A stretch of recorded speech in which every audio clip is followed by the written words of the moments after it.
করেছি।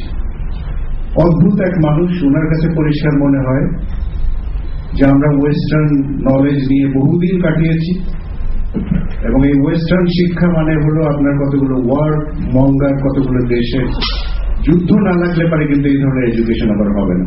কারণ আপনারা জানেন যে যতগুলো বলতে গেলে ডিসকভারি হয়েছে সেটা কিন্তু তাদের ওই ওয়ারের ব্যাপার নিয়ে।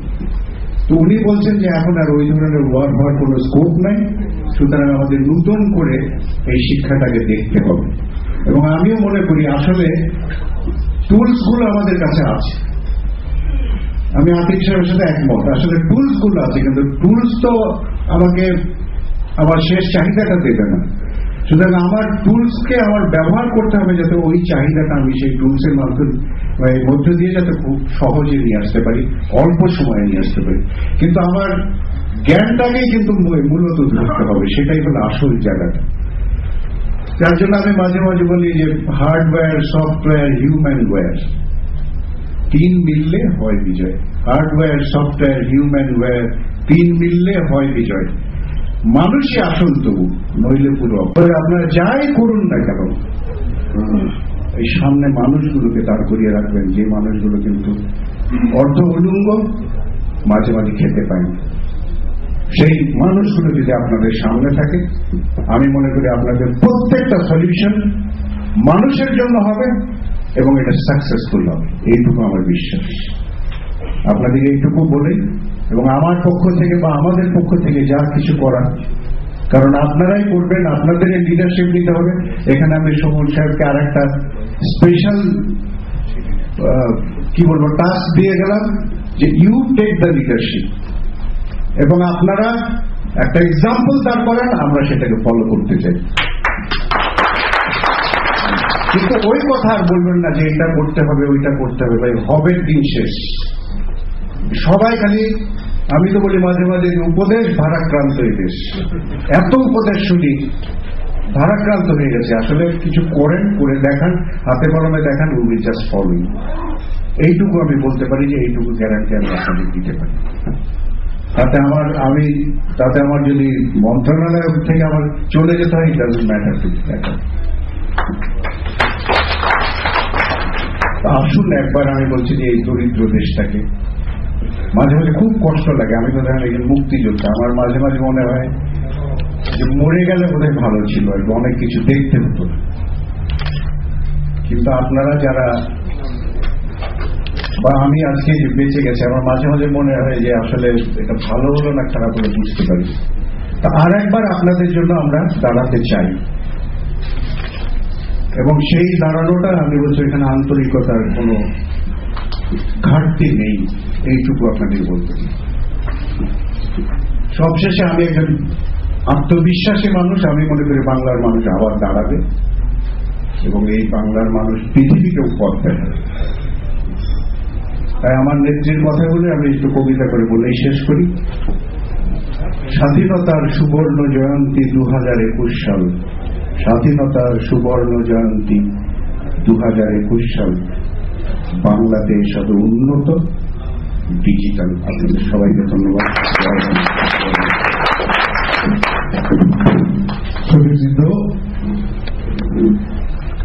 আমরা আমাদের বিজ্ঞান এবং তথ্য যোগাযোগ প্রযুক্তি মন্ত্রণালয়ের মাননীয় প্রতিমন্ত্রী শ্রীমতী ইয়াফেস ওসমানের বক্তব্য শুনলাম। বস্তুত পক্ষে ডিজিটাল বাংলাদেশ এই স্বপ্নটা বাস্তবায়নের জন্য যাকে আমাদের প্রধানমন্ত্রী দায়িত্ব দিয়েছেন তিনি হচ্ছেন শ্রীমতী ইয়াফেস ওসমান। আমার মনে আছে বাংলাদেশে যখন ডিজিটাল বাংলাদেশ ধারণা নিয়ে কথা হয় তখন নানা ধরনের বক্তব্য ছিল। একসময় মনে করা হয়েছিল যে ডিজিটাল বাংলাদেশ সচিবালয় অথবা বিভাগ অথবা মন্ত্রণালয় এরকম কিছু একটা করে ফেলা হবে। একসময় ধারণা করা হয়েছিল যে আইসিটি টাস্কফোর্স ডিজিটাল বাংলাদেশ এরকম একটা বিভাগ জাতীয় কিছু হয়ে যাবে।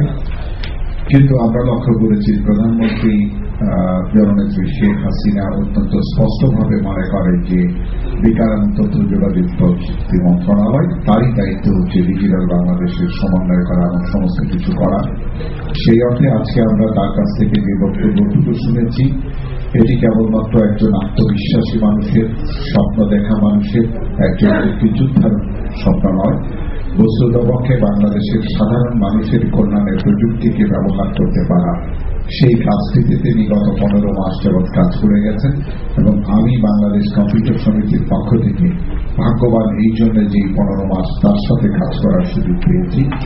এই সুযোগে আজকের এই সেমিনারে বস্তুতপক্ষে তাকে এক ধরনের জবরদস্তি করে আনা, আবারও আরেকবার জবরদস্তি করবো, আরেকটি সেমিনার বক্তব্য জানিয়েছি।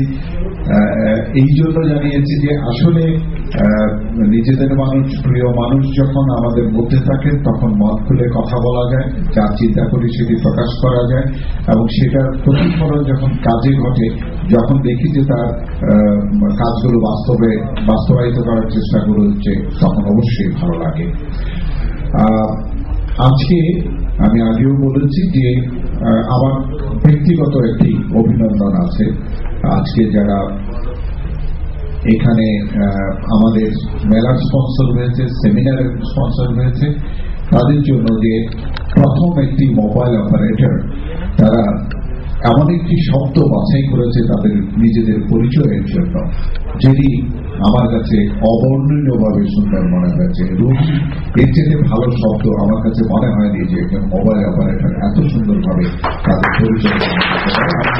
আমি আমার ব্যক্তিগত কৃতজ্ঞতা প্রকাশ করি।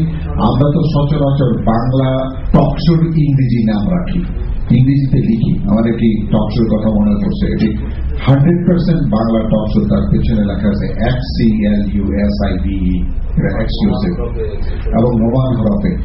এই সেই রকম যখন প্রবণতা, তখন কেউ অ্যাক্টেল ছেড়ে রবিতে আসছে, এই জন্য নিশ্চয়ই আমরা তাদেরকে ধন্যবাদ দেবো। বাংলা ভাষাভাষী মানুষ, বাংলা প্রেমিক মানুষ, সেই অর্থে নিশ্চয়ই করব। এবং সার্বিকভাবে আপনারা যে আমাদের এই সেমিনারে অংশ নিয়েছেন, সেই কারণে আপনাদের কাছে আবারও কৃতজ্ঞতা প্রকাশ করি। মধ্যাহ্ন সময় হয়েছে, বাঙালিদের রীতিতে নাই দুপুরবেলা কাউকে না খাওয়িয়ে বাড়ি থেকে বিদায় করা যায়। সুতরাং আপনাদের সবাইকে মধ্যাহ্নভোজের আমন্ত্রণ জানাচ্ছি। পাশের রুমে ভোজের জন্য প্রস্তুতি আছে, আপনারা অনুগ্রহ করে ভোজ করে যাবেন। আমি ইয়াফেজ ভাইকে অনুরোধ করছি, তিনি যেন না বলেন না আমার কাজ আছে, অথচ ভোজটা সেরেছেন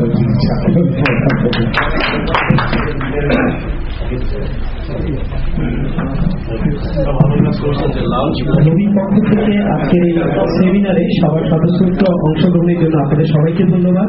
সবাইকে রিকোয়েস্ট করবো যে অনুগ্রহ করে আপনারা আপনাদের জায়গায় থাকবেন, আমাদের মাননীয় অতিথিরা আগে বের হয়ে যাবেন, তারপরে আমরা একে একে লাঞ্চ রুমে চলে যাব। পাশের রুমেই লাঞ্চের ব্যবস্থা রাখা হয়েছে, মাননীয় অতিথিদেরকে আগে বের হওয়ার সুযোগ করে দিব।